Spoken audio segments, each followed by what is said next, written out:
It sounds like you don't like the word actually NDE. Why?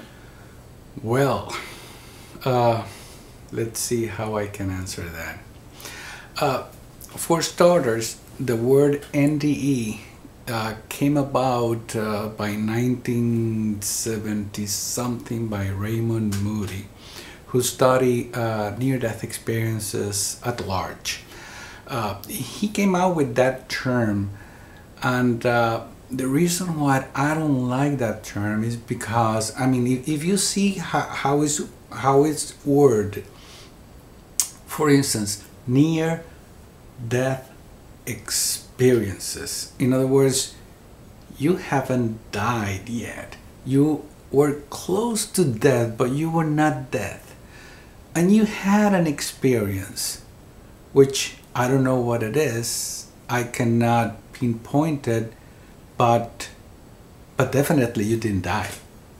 You see, that's what I don't like about near-death experiences. In fact, I learned about near-death experience years after I had my own spiritual experience when I died in 1979. The word near-death experience had been used so now it's so broad. I mean, the other day, for instance, I was looking at this TV program and they were mentioning the word near-death experience. So I tune in to find out that a near-death experience is what they made reference to, the fact that they almost had a car accident but nothing happened. It just they almost had a car accident. That by itself, they put it as a near-death experience. But to answer your question, a near-death experience had nothing to do with the experience itself.